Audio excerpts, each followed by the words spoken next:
যে রাহুল গান্ধী একটা দেখলাম তার প্রথমে মুখ নড়ে না, বন্দে মাতারাম দেখলে কেমন একটা মুখটা কেমন এনার্জি টাইপের একটা মুখ। সেই বন্দে মাতারাম প্রত্যেকের আমাদের শিরায় শিরায় আগুন জ্বালিয়ে দিয়েছিল যে বন্দে মাতারাম।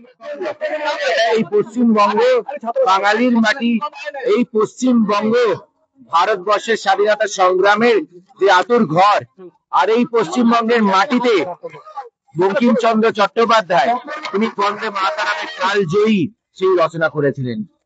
আর দুর্ভাগ্য যে আজকের দিনেও এই দিল্লিতে বসে এই কংগ্রেসের ওই রাহুল গান্ধী সোনিয়া গান্ধী মিলে যেভাবে অপমান করলো, যে অন্যায় করলো, যে অবিচার, যে insult, gross disrespect towards our national song, সেটা শুধুমাত্র একটা গানকে নয়, সেটা আমাদের যারা ভারতবাসী, যারা স্বদেশী আন্দোলনে অর্থাৎ আমাদের স্বাধীনতা সংগ্রামীদেরকে ইনসাল্ট করেছে। এই বঙ্কিমচন্দ্র চট্টোপাধ্যায়ের বন্দে মাতারাম কণ্ঠে রেখে আমাদের ভারতবর্ষের স্বাধীনতা সংগ্রাম, তার ইমোশন, তার যে একটা আলাদা ফিলিং, সেই বন্দে মাতারাম প্রত্যেকের আমাদের শিরায় শিরায় আগুন জ্বালিয়ে দিয়েছিল যে বন্দে মাতারাম। এবং আজকের দিনেও আমরা বন্দে মাতারাম শ্রদ্ধার সাথে সবাই আমরা নিজেরা সম্মান জানাই, নিজেরা গান গাই এবং সাথে সাথে পুরো বন্দে মাতারাম। কিন্তু আজ দুর্ভাগ্য যে রাহুল গান্ধী একটা দেখলাম তার প্রথমে মুখ নড়ে না, বন্দে মাতারাম দেখলে কেমন একটা মুখটা কেমন এনার্জি টাইপের একটা মুখ, যেন কি না কি হচ্ছে, মানে অদ্ভুত লাগে। ভারতবর্ষের ন্যাশনাল সং যখন হচ্ছে, বঙ্কিমচন্দ্র চট্টোপাধ্যায়ের লেখা, আমাদের বাংলার গর্ব, সেই বঙ্কিমচন্দ্র চট্টোপাধ্যায়ের লেখা বন্দে মাতারাম যখন ধ্বনিত হচ্ছে, তখন এই বসে যেভাবে করে রাহুল গান্ধীর যে অঙ্গভঙ্গি, তারপর সোনিয়া গান্ধী ছেড়ে বেরিয়ে যাচ্ছে, এরা কি, এরা কারা, এরা কোথা থেকে এসছে? আমাদের বাঙালিদের, আমাদের ভারতবাসীদের, আমাদের হৃদয়ের অন্তরে দেশপ্রেম থাকে, কণ্ঠে থাকে বন্দে মাতারাম, আর এরা কোথা থেকে এসছে? মঙ্গল গ্রহ থেকে এসছে। আমি বুঝতে পারি না সোনিয়া গান্ধী, রাহুল গান্ধীর পেছনে এখনো কংগ্রেসের যে কজন ভালো মানুষ পড়ে আছে, তারা এদের সাথে কি করে থাকে, তারা এদের ন্যায় কি করে?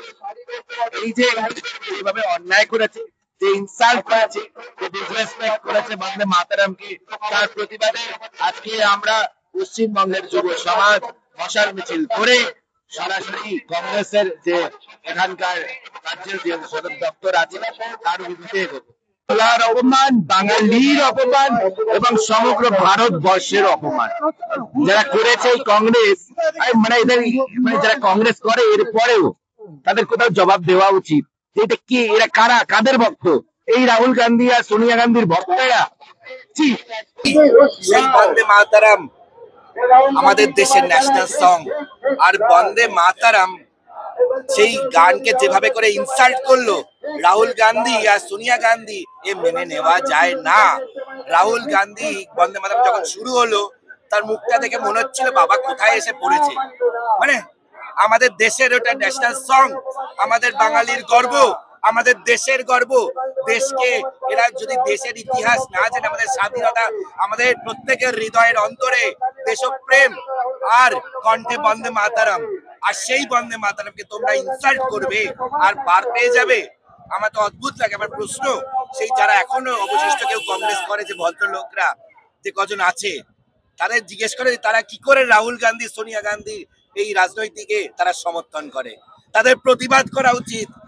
প্রতিবাদে যারা বাংলায়, পশ্চিমবঙ্গে যে কজন কংগ্রেস করে, আমি তাদেরকে কিছু বলছি না, কিন্তু যারা তারা কি করে এই রাহুল গান্ধী সোনিয়া গান্ধীকে অনুসরণ করে, তারা কেন প্রশ্ন করছে না? তারা আমাদের বন্দে মাতারাম, আমাদের গর্ব বঙ্কিমচন্দ্র চট্টোপাধ্যায়ের কালজয়ী উপন্যাসের থেকে নেওয়া সেই বন্দে মাতারামকে এভাবে ইনসাল্ট করলো। এই বন্দে মাতারাম কণ্ঠে নিয়ে আমাদের দেশের স্বাধীনতার সংগ্রামীরা যেভাবে করে ব্রিটিশদের উৎখাত করেছিল, সেই ইতিহাস সোনিয়া গান্ধী জানে না হয়তো, রাহুল গান্ধী জানে না হয়তো। তাদেরকে দরকার হলে বিদ্যালয়ে নিয়ে আসুন, আর যদি তারা বলে তারা সব জানে, তাদেরকে আমার মানে অদ্ভুত লাগে। এরা কোথা থেকে এসছে? দেশের, ভারতের মাটিতে থেকে ভারতবর্ষের ন্যাশনাল সংকে ইনসাল্ট করবে, এরা এসছে কোথা থেকে? এত দুঃসাহস কোথা থেকে আসে? আশিস বন্দ্যোপাধ্যায়ের মৃত্যু হয়েছে। সবার আগে বলবো, মানে রাহুল গান্ধী আর সোনিয়া গান্ধী, দে আর ন্যাশনাল শেম টু ইন্ডিয়া। একদম মানে এর থেকে মানে এত ধিক্কার জানে, তীব্র ধিক্কার, ছি ছি, আর কিচ্ছু না। আশিস